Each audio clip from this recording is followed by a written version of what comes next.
21 years ago, the Anderson family, David, 38, his wife Sarah, 35, and their two children, Emily, 12, and Jacob, 8, vanished without a trace from their newly purchased home on Maple Street in the outskirts of Cleveland, Ohio. The disappearance plunged their extended family into a nightmare of unanswered questions and sent shockwaves through a community that prided itself on safety and neighborly bonds. Police considered multiple theories, from family abduction to voluntary disappearance, but despite extensive searches and investigations, the case went cold, leaving behind only empty rooms and shattered hearts.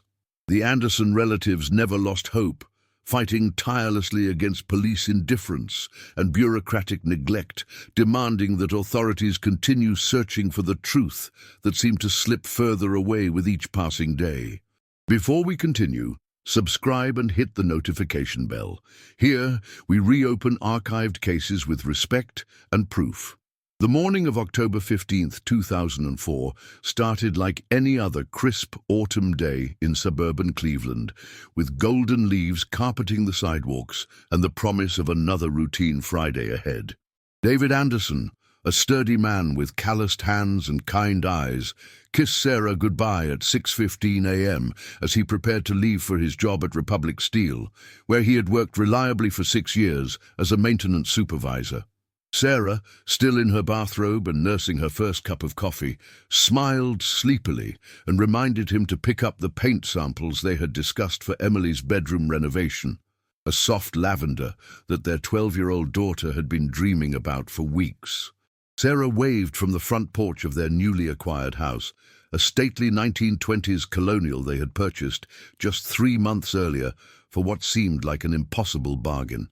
The morning air carried the scent of burning leaves from neighboring yards, and she pulled her robe tighter against the October chill, watching David's reliable Honda Civic disappear around the corner of Maple Street.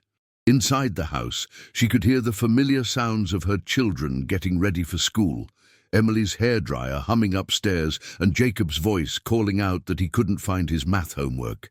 The children caught the school bus at 7:45 a.m., just as they had every weekday since the family moved to Maple Street. Emily, a serious girl with her mother's gentle smile and her father's determination, clutched her carefully prepared science project on photosynthesis, complete with hand-drawn diagrams that she had worked on until nearly midnight.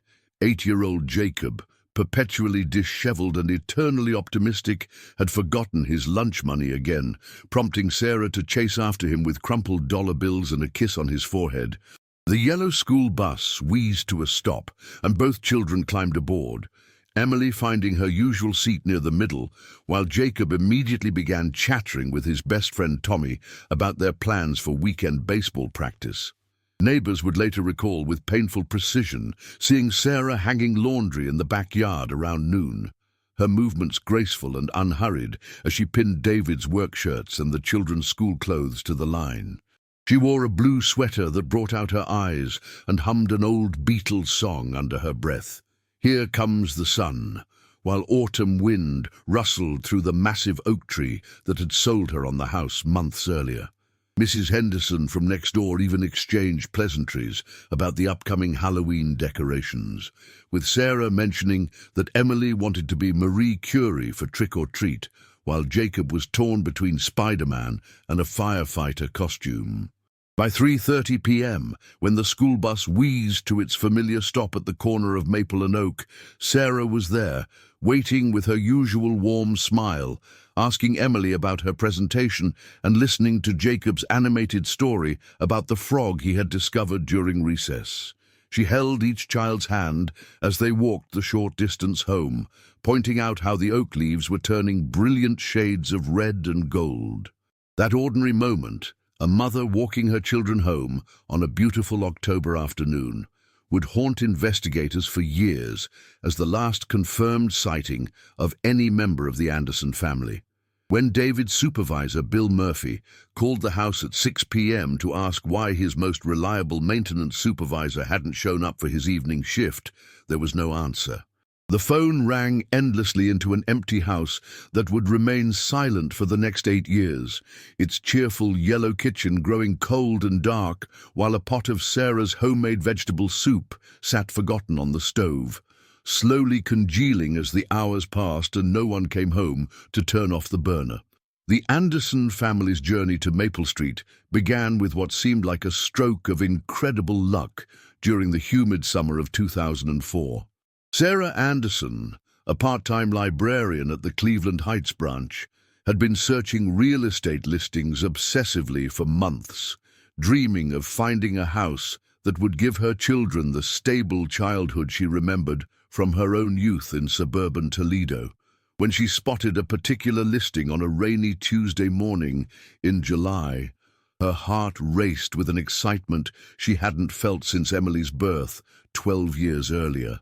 The property at 847 Maple Street was everything Sarah had envisioned, a beautiful 4-bedroom colonial house in a tree-lined neighborhood where children still rode bicycles on sidewalks and neighbors knew each other's names.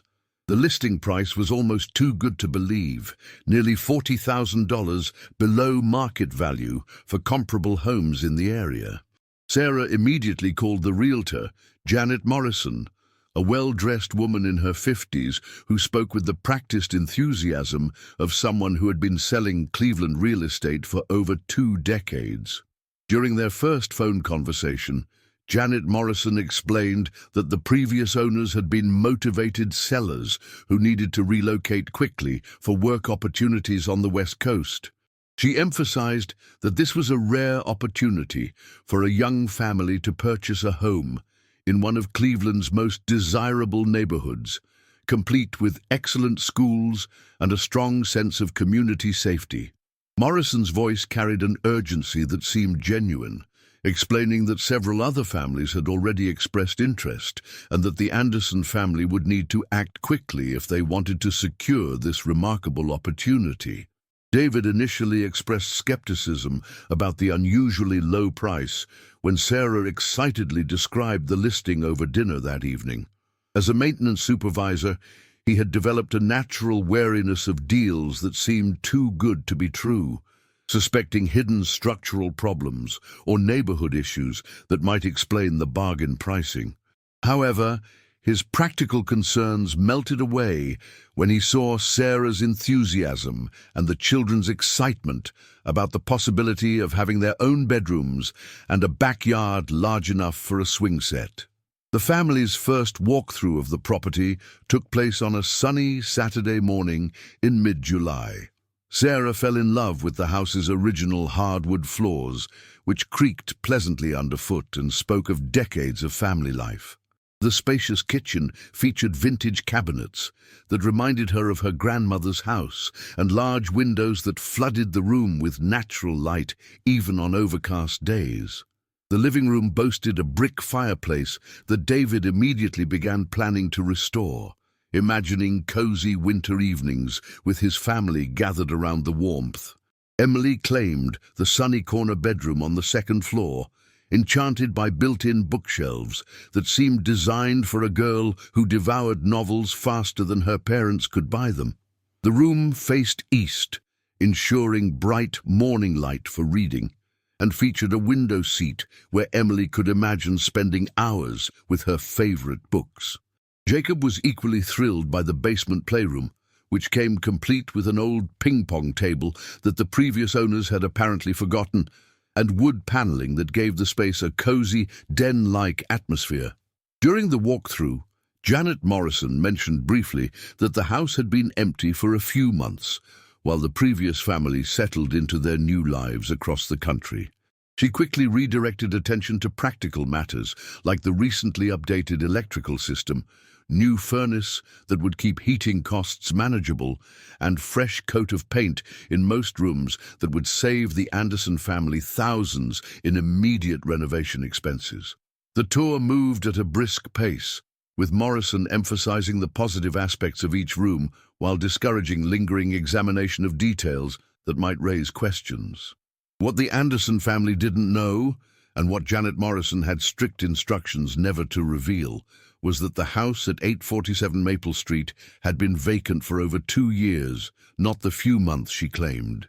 The previous residents, the Hartley family, had also disappeared under mysterious circumstances in March 2002, though their case had been quietly closed by police when investigators found evidence suggesting they had fled the area due to mounting debts and possible connections to illegal gambling operations. The realtor had received explicit instructions from the bank that held the mortgage to sell the property quickly and discreetly, avoiding any mention of its troubled history that might frighten away potential buyers. Morrison had been promised a substantial bonus for completing the sale within 60 days, providing financial motivation to overlook ethical concerns about full disclosure. She rationalized her silence by telling herself that the previous family's problems were unrelated to the property itself, and that a nice family like the Andersons deserved the chance to create their own happy memories in the beautiful house. The Anderson family signed the purchasing papers on July 28, 2004, in Janet Morrison's air-conditioned office, while Sarah held David's hand and the children colored in real estate coloring books. Sarah kept repeating how blessed they felt to find such a perfect home in their price range, while David reviewed mortgage documents and asked practical questions about property taxes and homeowners association fees. Emily and Jacob were already planning how they would decorate their new rooms and which friends they would invite for sleepovers in their spacious new house.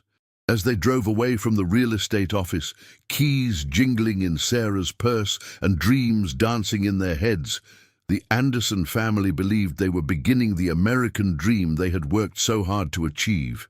Instead, they were walking into a nightmare that had already claimed one family before them, entering a trap that had been carefully prepared by someone who understood exactly how to exploit the innocent desire for a perfect home at a perfect price. The first month in their new home felt like everything the Anderson family had hoped for and more. David's commute to Republic Steel was reduced by nearly 20 minutes each way, saving both time and gas money that could be redirected toward the children's activities and Sarah's small luxuries, like fresh flowers for the kitchen table. Sarah began planning an elaborate garden in the spacious backyard, sketching detailed layouts for tomatoes, herbs, and the flower beds she had dreamed about since childhood, while sipping morning coffee on the wraparound porch that made her feel like she was living in a Norman Rockwell painting. Emily quickly made friends with Jessica Thompson, a girl her age who lived 3 houses down and shared her passion for reading and science. The two girls spent hours in Emily's new room, organizing her books on the built-in shelves and working together on school projects while sprawled across the window seat that had quickly become Emily's favorite spot in the entire house. Jacob discovered a collection of vintage baseball cards hidden in the basement playroom, apparently forgotten by previous owners, and spent countless hours cataloging them with the serious attention that only an 8-year-old could bring to such treasures. But beneath the surface of suburban normalcy, small disturbances began to accumulate like storm clouds on a distant horizon. Sarah mentioned to her sister Linda during their weekly phone calls that the house had odd cold spots that seemed to appear without explanation, particularly in the master bedroom near the window and along the staircase leading to the basement. The temperature differences were dramatic enough that Sarah sometimes needed a sweater in certain areas of the house, even when other rooms felt perfectly comfortable. David dismissed these concerns as typical old house quirks, joking that they'd save money on air conditioning bills during hot Cleveland summers. He attributed the cold spots to poor insulation or airflow patterns that could easily be corrected with minor renovations once they had settled in completely. His practical nature led him to focus on more tangible issues like the occasional creaking floorboards and loose handrails that needed attention, problems he could solve with his maintenance supervisor skills and weekend hardware store trips. The children, however, began displaying subtle changes in behavior that worried their parents more than any temperature fluctuations or structural quirks. Emily, typically an outgoing 12-year-old who loved meeting new people and trying new experiences, became increasingly withdrawn and secretive about her daily activities. She started spending hours in her room with the door locked, claiming she needed complete silence to concentrate on her homework, but her grades actually began declining for the first time in her academic career. When Sarah gently questioned Emily about her new reclusiveness, her daughter's responses were evasive and sometimes contradictory. Emily claimed that she was simply adjusting to middle school pressures and needed more privacy to study effectively. But Sarah noticed that Emily seemed constantly tired, despite going to bed at her regular time. Dark circles appeared under Emily's eyes, and she frequently complained of headaches that seemed to have no medical cause. Jacob's changes were even more concerning to his parents. The normally fearless boy, who had climbed trees and explored every inch of their previous apartment building, developed an intense and inexplicable fear of the basement playroom. He refused to retrieve his toys from the area that had initially excited him most about the new house, insisting that someone was watching him from the corners where shadows gathered despite adequate lighting. When pressed for details, Jacob could only describe a feeling of being observed by invisible eyes that made his skin crawl. The boy's fear was so intense that he began having nightmares about the basement, waking up screaming about the man in the walls who whispered his name when no one else was around. Sarah and David took turns comforting their son during these midnight episodes, but they couldn't shake the feeling that Jacob's terror was too specific and persistent to be dismissed as typical childhood imagination. The basement that had once been filled with Jacob's laughter and games now stood empty, his ping-pong paddles collecting dust while he found excuses to avoid the lower level entirely. Neighbors later recalled that the Anderson family seemed to isolate themselves more as September progressed into October. Sarah, who had initially been enthusiastic about joining the neighborhood book club and participating in community activities, politely declined invitations with increasingly elaborate excuses. She stopped her evening walks around the neighborhood that had helped her meet other mothers, instead hurrying directly from her car to the front door, as if she were trying to minimize time spent outside the house. David abandoned his weekend routine of washing his car in the driveway while chatting with passing neighbors about sports and weather. Instead, he began hurrying directly from his vehicle to the front door each evening, barely acknowledging friendly waves from people who had hoped to develop relationships with the new family. The Anderson house, which had initially been a welcome addition to the neighborhood, gradually became an island of privacy that seemed to discourage casual interaction. Mrs. Henderson, the elderly widow who lived next door and had initially been delighted to have a young family move in, noticed that the Anderson family's curtains remained drawn more often than not, creating an increasingly impenetrable barrier between their private lives and the community around them.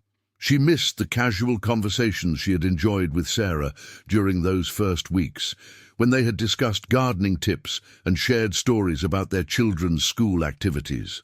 Most disturbing of all were the sounds that Mrs. Henderson sometimes heard coming from the Anderson house late at night, muffled conversations that seemed to involve more voices than could be accounted for by a family of 4.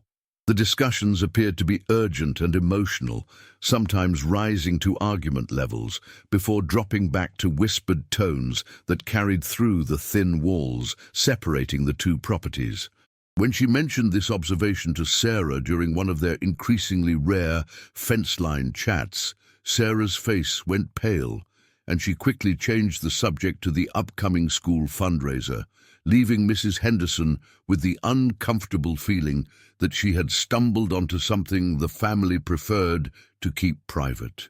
When David Anderson failed to appear for his evening shift at Republic Steel on October 15th, his supervisor, Bill Murphy, initially assumed it was a family emergency that had prevented David from calling in.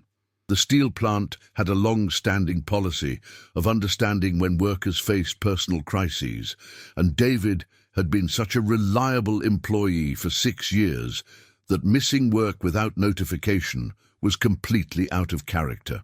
Murphy expected a phone call with an explanation and apology, but when David didn't show up the following morning and still hadn't contacted the plant, concern began to replace annoyance. Murphy tried calling the Anderson house repeatedly throughout October 16th, but the phone rang endlessly without answer. He spoke with other maintenance supervisors who confirmed that David had seemed normal during their last interactions, showing no signs of stress or family problems that might explain a sudden absence. By afternoon, Murphy was sufficiently worried to contact the Cleveland Police Department and request a welfare check on the Anderson family, explaining that David's unexplained absence was completely unlike his reliable character. Officer Maria Santos, a 10-year veteran of the Cleveland Police Department, known for her thorough approach to seemingly routine calls, arrived at 847 Maple Street at 2:30 p.m. on October 16th. She immediately noted several concerning details. The Anderson family's blue Honda Civic sat in the driveway, with frost still covering the windshield from the previous night, suggesting it hadn't been moved in at least 24 hours. The mailbox overflowed with 2 days' worth of accumulated letters, newspapers, and advertising circulars that created a small pile of soggy paper on the ground beneath the overstuffed container. When repeated knocking on both front and back doors produced no response, Santos used her flashlight to peer through accessible windows, observing what appeared to be a normal family living room frozen in time. Children's backpacks sat neatly by the front door, as if waiting for the next school day. Sarah's reading glasses lay folded on the coffee table next to a half-finished crossword puzzle, and David's work boots were aligned precisely on the mudroom mat, where he always left them after coming home from the steel plant. The house showed no obvious signs of struggle or forced entry. Furniture remained in place. Houseplants looked recently watered, and a stack of mail sat opened on the kitchen counter next to Sarah's favorite coffee mug, which still contained the cold remnants of what appeared to be her last cup of coffee. The normalcy of the scene was more unsettling than signs of violence would have been, suggesting that whatever had happened to the Anderson family had occurred without disrupting the ordinary rhythms of their daily life. Officer Santos's first major red flag emerged when she contacted Jefferson Elementary School to inquire about the Anderson children's attendance. The school secretary, Mrs. Patricia Coleman, a meticulous woman who had worked at the school for over 15 years, immediately expressed alarm when she learned that Emily and Jacob Anderson had been marked absent on October 16th without any notification from their parents.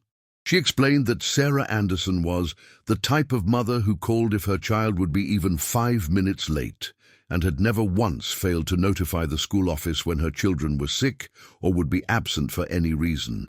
Mrs.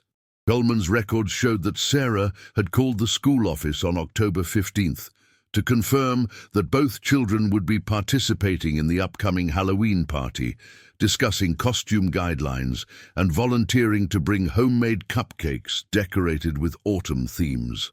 The conversation had taken place at 11:30 a.m., less than 4 hours before the family's apparent disappearance, and Sarah had seemed cheerful and engaged in planning her children's school activities.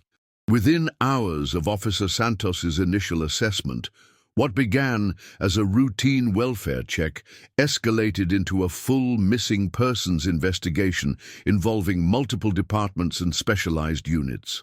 Detective Robert Chen, a 20-year veteran of the Cleveland Police Department with extensive experience in complex disappearance cases, was assigned as the lead investigator.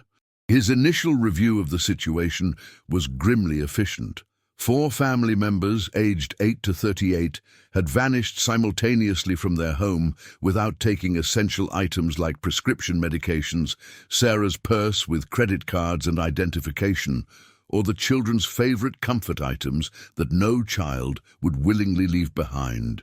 Detective Chen's methodical examination of the Anderson house revealed additional disturbing details. Sarah's diabetes medications sat unopened in the bathroom medicine cabinet, despite the fact that she required daily insulin injections to manage her condition. Emily's retainer case lay empty on her nightstand, though she was supposed to wear the orthodontic device every night without exception. Jacob's beloved stuffed elephant, a toy he had carried everywhere since toddlerhood, remained on his carefully made bed, suggesting that whatever had happened to the family had occurred too quickly for the children to gather their most precious possessions. The house showed no signs of forced entry through doors or windows. All locks were secure, and Detective Chen found no evidence of struggle in any room. Beds were neatly made according to Sarah's precise standards. Dishes from the previous evening's dinner were clean and properly stored, and David's work clothes for the following day were laid out on the dresser as if he had been planning to follow his normal morning routine. Detective Chen's first working theory centered on family abduction, possibly related to David's work at the steel plant, where he had access to valuable equipment and materials, or connected to unknown financial difficulties that might have made the family targets for criminal activity. However, preliminary interviews with David's co-workers revealed no indication of workplace conflicts, suspicious activities, or dangerous associations that might explain why someone would target the Anderson family for violence. Bank records obtained through emergency warrants showed that the Anderson family had been managing their finances responsibly, with no unusual debts, suspicious transactions, or evidence of involvement in illegal activities. Their modest savings account contained enough money for several months of living expenses, and their mortgage payments were current and consistent. If the family had planned to disappear voluntarily, they had left behind resources that would have been essential for starting new lives elsewhere. The investigation was expanding rapidly, with officers canvassing the neighborhood for witnesses and forensic specialists beginning detailed examination of the Anderson house for any physical evidence that might explain how 4 people had vanished without a trace. However, answers remained frustratingly elusive, and Detective Chen privately began to fear that they were dealing with a crime so carefully planned and executed that conventional investigative methods might prove inadequate to solve it.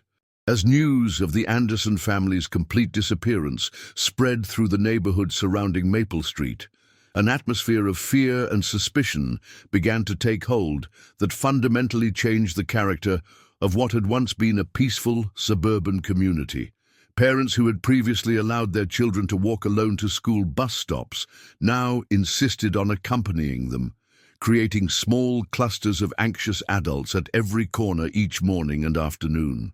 The idea that an entire family could simply vanish from their beds without any signs of struggle created a psychological terror that went far beyond typical concerns about conventional crime. Local hardware stores reported unprecedented demand for security systems, deadbolt locks, motion sensor lighting, and window bars as residents scrambled to fortify their homes against an unknown threat that seemed capable of penetrating any defense. Neighborhood watch meetings that had previously drawn a handful of dedicated volunteers now packed community centers with frightened residents demanding answers that police couldn't provide and solutions to a problem they didn't understand.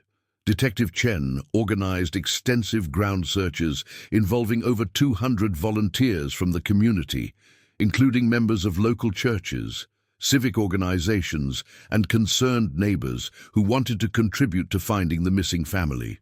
Search teams combed through Cleveland Metropark's vast network of trails and wooded areas, abandoned industrial buildings left over from the city's manufacturing heyday, and vacant lots that might conceal evidence of violence or disposal sites for human remains. Professional search and rescue teams brought in bloodhounds specifically trained to track human scent over long distances and varied terrain.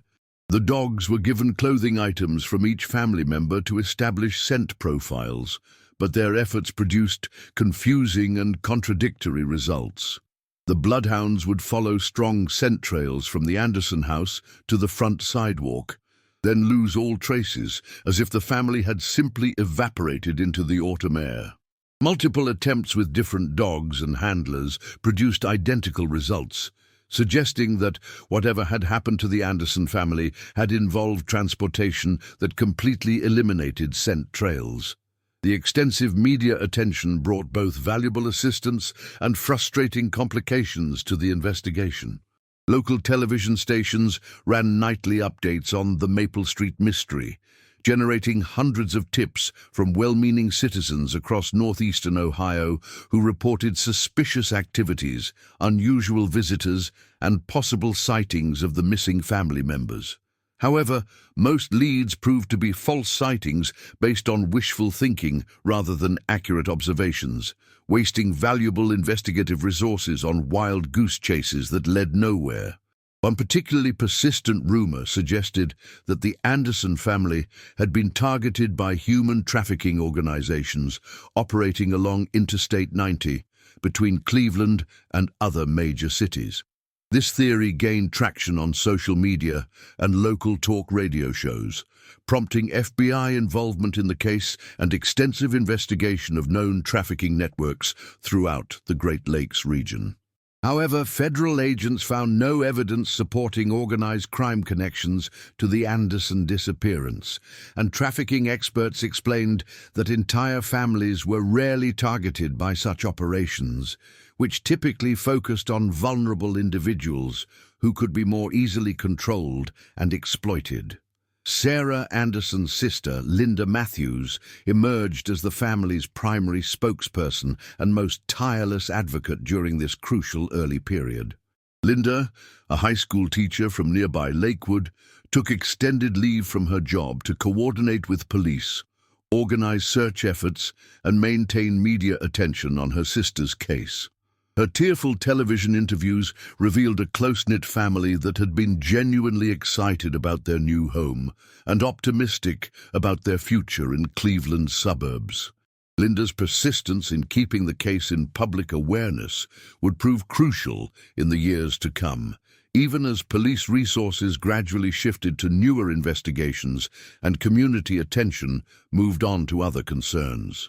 She organized weekly vigils at the Anderson house, distributed thousands of missing person flyers throughout Greater Cleveland, and maintained a dedicated website with updated information about the investigation and appeals for anyone with knowledge about her sister's family to come forward with information. Local businesses donated printing services for missing person posters. Restaurant owners provided free food for search volunteers, and church congregations across the city included the Anderson family in their regular prayers. However, as weeks turned into months without any significant developments, some community members began to express frustration with the ongoing police presence and media attention that seemed to cast a permanent shadow over their neighborhood's reputation. Property values in the immediate area around Maple Street began to decline as potential homebuyers expressed reluctance to move into a neighborhood associated with unexplained disappearances and ongoing criminal investigations. Real estate agents found themselves spending considerable time addressing concerns from clients who had heard about the Anderson case and wondered whether the area was safe for families with children. By December 2004, the investigation had generated over 500 individual tips from concerned citizens, conducted 89 formal interviews with family members, neighbors, co-workers, and acquaintances, and executed detailed searches of 12 different properties based on various theories about what might have happened to the missing family. Despite this extensive effort involving local police, state investigators, and federal agents, the Anderson family remained missing without a single credible lead that pointed toward resolution of their mysterious disappearance. Detective Chen privately began to fear that they were dealing with either a perfectly executed crime committed by someone with extensive knowledge of police investigative procedures or a tragedy so unusual that it might never be solved using conventional law enforcement methods. The case was consuming enormous resources while producing no meaningful progress, creating pressure from his superiors to prioritize active investigations where success seemed more achievable than solving a mystery that had already stumped the best investigators in northeastern Ohio. If this case has already captured your attention, hit the like button. It helps the Anderson family's story reach more people. As 2005 slowly turned into 2006 and then 2007, the Anderson case gradually faded from daily police priorities and public consciousness, relegated to the growing stack of cold case files that represented Cleveland's most frustrating, unsolved mysteries. Detective Robert Chen, who had invested countless hours and sleepless nights trying to uncover what happened to the missing family, retired in early 2008 after suffering a minor heart attack that his doctor attributed to job-related stress. His replacement, Detective Amanda Foster, inherited dozens of cold cases along with the mounting pressure of active investigations that demanded immediate attention and resources. The house at 847 Maple Street sat empty and deteriorating, its cheerful yellow shutters fading to a dingy beige, while the wraparound porch sagged under the weight of neglect and harsh Cleveland winters. The for sale sign that had been planted hopefully in the front yard grew weathered and tilted at an awkward angle, creating a constant reminder of the family that had vanished without explanation and the dreams that had died with their disappearance. Weeds gradually overtook Sarah's carefully planned garden areas, and the massive oak tree that had once symbolized family stability now cast ominous shadows across an overgrown lawn that no one maintained. Linda Matthews refused to let her sister's family fade into forgotten history.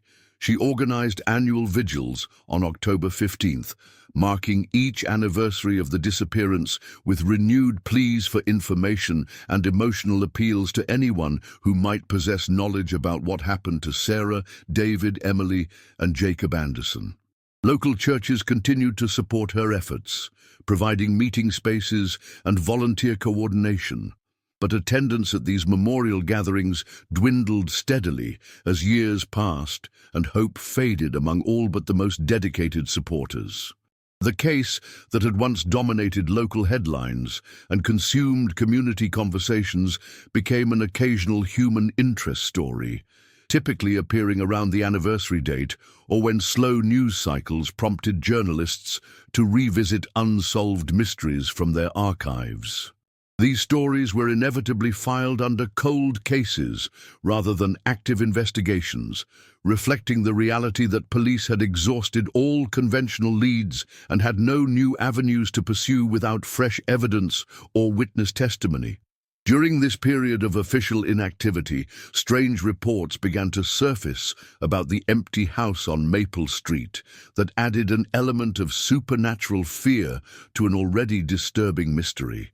Neighbors complained about lights appearing in windows late at night, flickering movements that seemed to suggest someone was inside the abandoned property, despite the fact that electricity had been disconnected for years and the house remained officially vacant and sealed by police tape.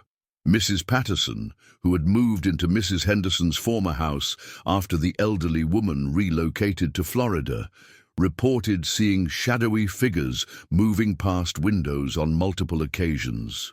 When she called police to investigate possible break-ins, officers found no signs of forced entry and no evidence that anyone had been inside the deteriorating structure.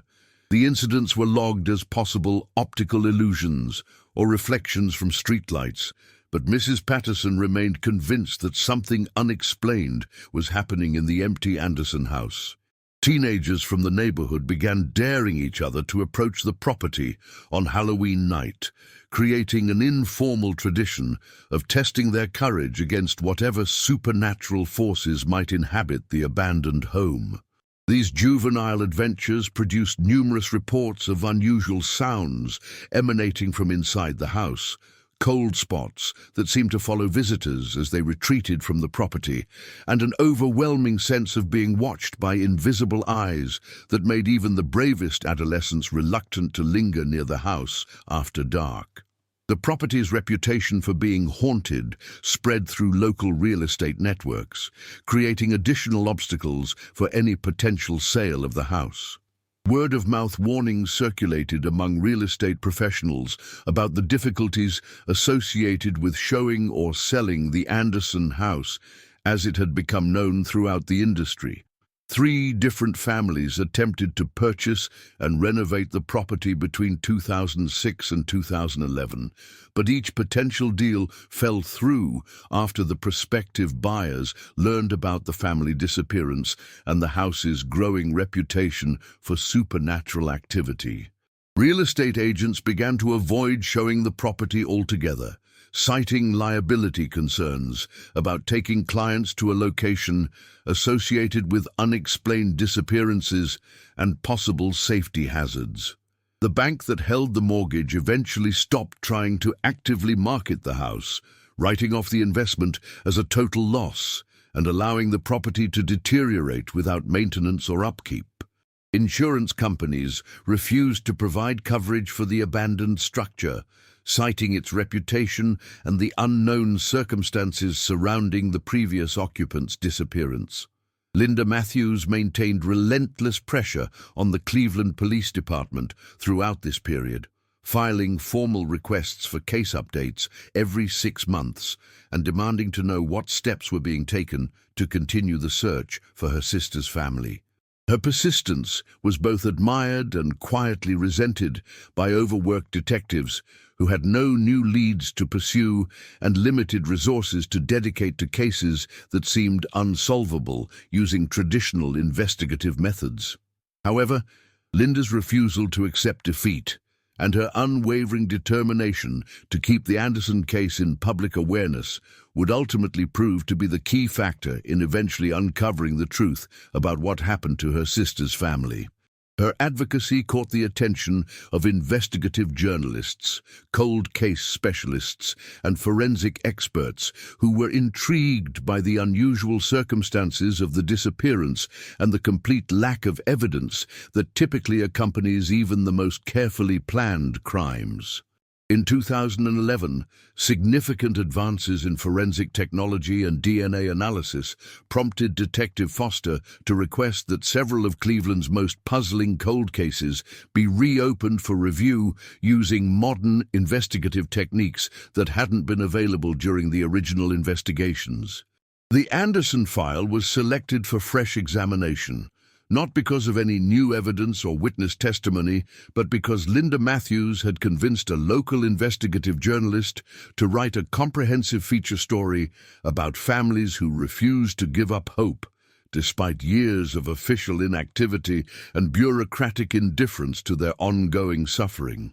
In March 2012, Detective Amanda Foster made a decision that would fundamentally change everything about the Anderson case and finally provide answers to questions that had haunted Cleveland for nearly 8 years. While conducting a comprehensive review of the original investigation files, she noticed that previous searches of the Anderson house had been thorough by conventional standards, but had not taken advantage of modern ground-penetrating radar technology that could reveal hidden spaces, disturbed soil, or subsurface anomalies that traditional searches might have missed entirely. The technology had advanced significantly since 2004, and successful resolution of several other cold cases across Ohio had demonstrated the value of using ground-penetrating radar to discover evidence that had remained hidden for years beneath seemingly innocent properties. Detective Foster recognized that the Anderson house and surrounding grounds had never been subjected to this type of comprehensive subsurface analysis, representing a potential breakthrough opportunity that might finally explain how 4 people had vanished without leaving any trace of their disappearance. The radar sweep of 847 Maple Street was scheduled for April 3, 2012, nearly 8 years after the Anderson family's disappearance. Linda Matthews was present for the examination, clutching a framed family photo showing Sarah and the children laughing together during a summer vacation at Cedar Point, their faces bright with the joy and optimism that had characterized the family's approach to life before their mysterious vanishing. She watched nervously as technicians methodically scanned the basement floor, backyard area, and foundation perimeter using sophisticated equipment that could penetrate several feet into the earth and reveal density variations that might indicate hidden chambers or buried materials. For hours, the radar readings showed only normal soil patterns, house infrastructure, and the expected underground utilities that serviced the property. Detective Foster began to worry that this expensive and time-consuming effort would produce no useful results, adding another disappointment to a case that had already generated so many false hopes and dead ends. However, just as the technicians were preparing to conclude their examination, radar operator James Rodriguez detected a significant anomaly beneath the basement floor that immediately captured everyone's attention. The ground-penetrating radar revealed a rectangular void, approximately 6 feet by 8 feet, located directly beneath what had been Jacob Anderson's basement playroom, where he had discovered the vintage baseball card collection. The space appeared to be hollow and was completely inconsistent with normal foundation construction or utility installations typically found in houses of this age and style. The void seemed to have been deliberately created and carefully concealed, representing the first concrete evidence that something unusual had occurred at the Anderson property. Detective Foster immediately secured an emergency search warrant and contacted the county coroner's office to prepare for potential human remains recovery. She also requested assistance from the State Police Forensic Unit and FBI specialists, who had experience with complex crime scene excavation and evidence preservation. The possibility that they might finally discover what happened to the Anderson family created excitement, tempered by dread about what horrors might be revealed beneath Jacob's former playroom. Excavation began on April 5, 2012, with a team of forensic specialists carefully removing concrete flooring and systematically digging into the earth beneath Jacob's playroom. As they worked deeper into the soil, they discovered evidence of careful construction that indicated someone had invested significant time and effort in creating a hidden underground chamber that would be completely invisible to casual observation or standard property inspections. The hidden chamber, when finally exposed, contained evidence that would shock even experienced investigators who had dealt with the worst aspects of human cruelty throughout their careers. Inside the underground room, forensic teams discovered personal belongings from multiple families spanning over a decade. Children's clothing sorted by age and gender, family photographs arranged in careful chronological order, identification documents preserved in waterproof containers, and jewelry that had clearly been taken as trophies from various victims. Among these disturbing collections, investigators immediately identified items belonging to the Anderson family. Sarah's distinctive wedding ring with its unique Celtic knot design, Emily's science project about photosynthesis that she had completed just days before the family's disappearance, and Jacob's complete collection of baseball cards that he had treasured as his special discovery in their new home. The presence of these personal items confirmed that the Anderson family had indeed been victims of foul play and provided the first concrete evidence about their fate. But most shocking of all was the discovery of a detailed journal documenting the systematic stalking, surveillance, and murder of at least 3 families who had lived in the house over a 15-year period. The journal entries were written in careful handwriting and revealed a level of premeditation and psychological calculation that demonstrated the methodical nature of crimes that had been planned and executed with terrifying precision over more than a decade. The journal revealed that someone had been using the hidden chamber not just as a storage space for trophies, but as a base of operations for extensive surveillance of the families living above. Hidden cameras and listening devices had been installed throughout the house, allowing the perpetrator to observe every aspect of his victims' daily lives, learning their routines, their fears, their relationships, and their vulnerabilities with obsessive attention to detail that facilitated their eventual elimination. The Anderson family had not been random victims selected by chance or opportunity.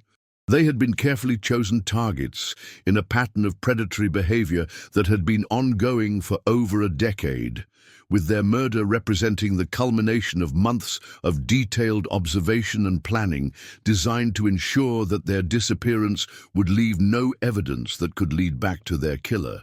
The discovery of this evidence finally explained how 4 people could vanish so completely that even extensive police investigations had found no trace of what happened to them. The journal discovered in the hidden chamber was written in the careful, methodical handwriting of Robert James Henley, the 67-year-old man who had lived quietly and without suspicion at 845 Maple Street, directly next door to the Anderson house, since moving to the neighborhood in 1987. For 25 years, Henley had maintained the perfect facade of a retired widower who kept to himself, tended a small but meticulously maintained garden, and caused no trouble for anyone in the community. Neighbors described him as polite but private, the kind of man who would wave cordially when encountered but never initiated conversations or invited closer relationships.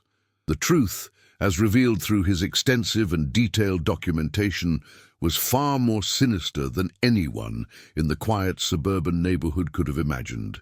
Henley's journal entries dating back to 1989 described how he had constructed the underground surveillance chamber during the first year after his wife's death from cancer, using his grief as cover for unusual construction activities that neighbors attributed to his need for distraction and purposeful activity during his period of mourning.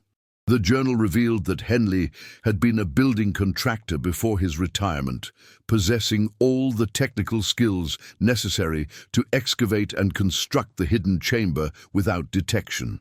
He had carefully planned the underground room to provide optimal access to the neighboring house, while remaining completely invisible to residents, property inspectors, or casual observers.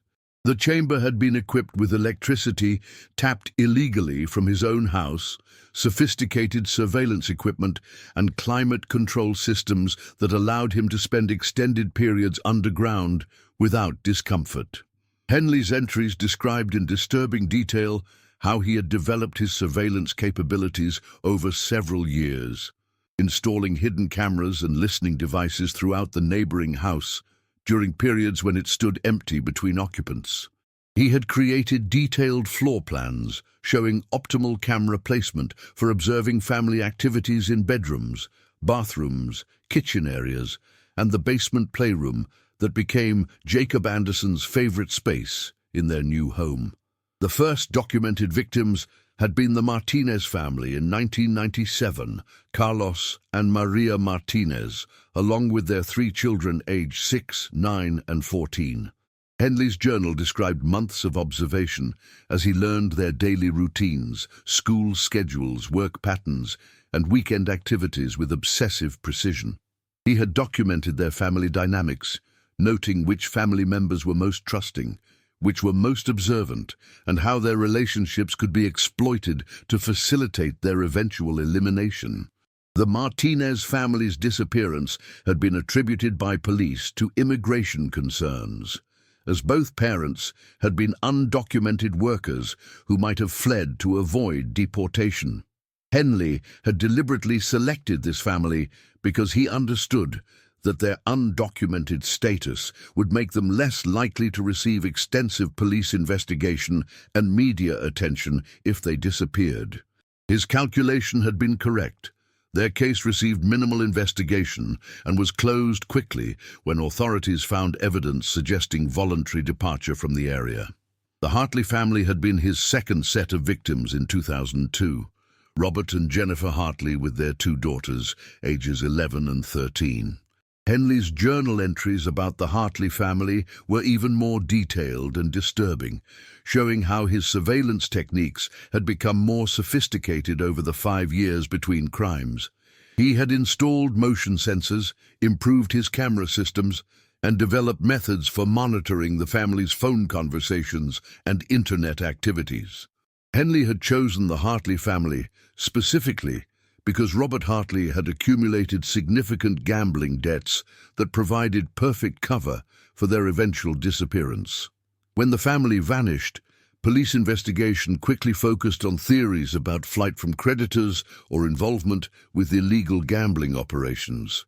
Henley's journal revealed satisfaction at how easily authorities had accepted these explanations without conducting thorough searches of the property or surrounding area. The Anderson family represented the culmination of Henley's evolving methodology and increasing confidence in his ability to commit perfect crimes without detection. His journal entries about the Anderson family were the most extensive and disturbing of all, showing months of detailed surveillance that began even before they purchased the house. Henley had been involved in arranging the sale through his connection with realtor Janet Morrison, ensuring that the perfect family would be drawn to his trap. Henley had been particularly fascinated by the Anderson family's apparent happiness and stability, viewing their genuine love for each other as a personal challenge to his power and control. His journal entries revealed deep resentment toward families who possessed the emotional connections he had never experienced, even during his marriage. He had documented Sarah's morning coffee rituals, David's work schedule and weekend projects, Emily's academic achievements and growing anxiety about middle school, and Jacob's innocent enthusiasm for his new home and baseball card collection. The journal revealed that Henley had spent months learning every detail of the Anderson family's routines before deciding on October 15th as the optimal date for their elimination.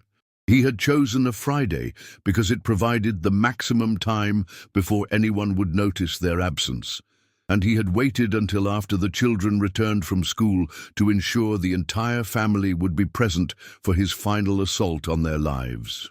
When police arrested Robert James Henley on April 7, 2012, they found him in his basement, methodically destroying remaining evidence with a paper shredder, calmly cutting up documents and photographs as if he were disposing of routine household paperwork rather than evidence of multiple murders spanning 15 years. He showed no emotion upon his arrest, immediately invoking his right to remain silent and requesting an attorney with the same calm detachment that had characterized his decades of predatory behavior. Henley's house was revealed to be a carefully constructed monument to methodical madness, walls covered with hundreds of photographs of his victims taken without their knowledge, detailed floor plans of the neighboring property showing camera locations and access points, timeline charts documenting each family's daily routines, and boxes containing personal items taken as trophies from each murdered family. The basement also contained restraints, tools, and chemical supplies that had been used to control and dispose of his victims. The remains of all three families, Martinez, Hartley, and Anderson, were discovered in a second hidden chamber beneath Henley's own property, carefully preserved and arranged as if he were maintaining a private museum of his crimes. DNA analysis confirmed the identity of all victims, finally providing definitive proof of their fates and bringing closure to families who had wondered for years about what happened to their missing relatives. Robert James Henley's trial began in February 2013, generating nationwide media attention as prosecutors methodically revealed the full scope of his crimes to a horrified public. The courtroom was packed daily with family members of victims, survivors from the affected neighborhood, and journalists documenting what legal experts described as one of the most calculated and disturbing serial murder cases in Ohio's criminal history. The evidence was overwhelming and undeniable. DNA confirmation of all victims' identities, Henley's own detailed journal admissions documenting 15 years of surveillance and murder, and extensive physical evidence linking him definitively to all three family disappearances. Lead prosecutor Margaret Walsh presented a case that painted Henley as a methodical predator who had spent decades perfecting his ability to eliminate entire families without detection. She detailed how Henley had used his knowledge of construction and surveillance technology to create an elaborate system for stalking, controlling, and ultimately murdering innocent people whose only crime had been moving into the house next door to his carefully constructed killing operation. The prosecution's presentation included heart-wrenching testimony from Linda Matthews, who described her sister Sarah's excitement about finding the perfect family home and her children's joy at having their own bedrooms and a backyard with the massive oak tree that had sold them on the property. Linda's voice broke repeatedly as she recounted 8 years of sleepless nights, unanswered questions, and the gradual erosion of hope that her sister's family might someday return home safely. Defense attorneys faced an impossible task in representing Henley, as his own journal entries provided detailed confessions to 12 counts of first-degree murder, along with extensive documentation of premeditation, surveillance, and methodical planning that eliminated any possibility of claiming temporary insanity or crimes of passion. The defense strategy ultimately focused on trying to avoid the death penalty by emphasizing Henley's age and lack of previous criminal convictions, arguing for life imprisonment rather than execution. Henley himself remained emotionally detached throughout the proceedings, showing no remorse or emotion as prosecutors described in graphic detail how he had stalked, terrorized, and murdered 3 entire families over 15 years. He occasionally took notes during testimony, as if he were observing someone else's trial rather than facing judgment for crimes that had destroyed so many lives and traumatized an entire community. The trial revealed additional disturbing details about Henley's methodology and psychology. Forensic psychiatrists testified that Henley displayed classic symptoms of antisocial personality disorder, combined with an unusual degree of organizational capability that had allowed him to commit perfect crimes for over a decade. His ability to maintain a normal facade while systematically destroying families demonstrated a level of psychological compartmentalization that experts described as extremely rare and particularly dangerous. On August 15, 2013, after deliberating for less than 4 hours, the jury convicted Robert James Henley on 12 counts of first-degree murder, 3 counts of kidnapping, and numerous additional charges related to surveillance, breaking and entering, and evidence tampering. The speed of the verdict reflected the overwhelming nature of the evidence and the jury's unanimous conclusion that Henley represented exactly the type of predator for whom the justice system's most severe penalties had been designed. During the sentencing hearing, Linda Matthews was finally given the opportunity to address her sister's killer directly, speaking on behalf of all the families whose lives had been destroyed by Henley's calculated cruelty.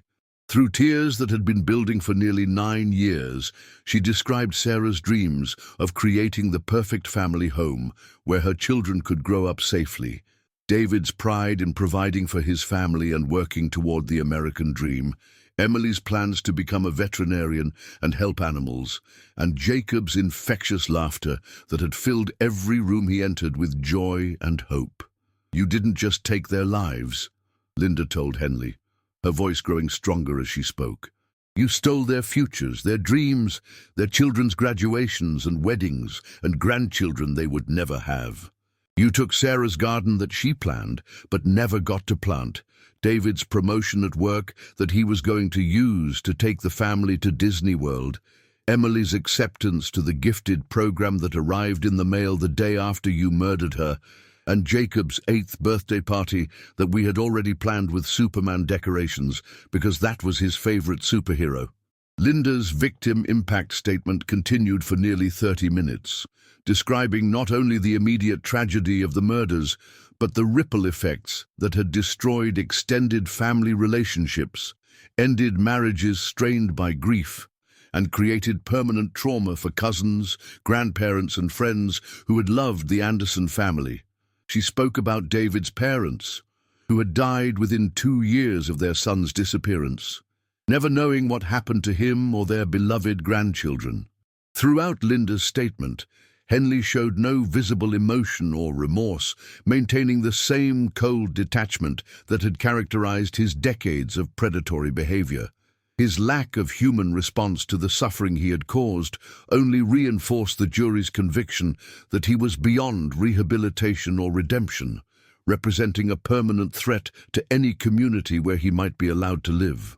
Judge Michael Harrison sentenced Henley to life in prison without the possibility of parole, explaining that while Ohio law would have permitted the death penalty for such extensive premeditated murders, Henley's age and the certainty that he would never again threaten society made life imprisonment the appropriate sentence. The judge noted that Henley would spend his remaining years in solitary confinement, isolated from the human contact he had systematically destroyed for so many innocent victims. Henley died in prison in November 2018, found dead in his cell of apparent heart failure at the age of 73.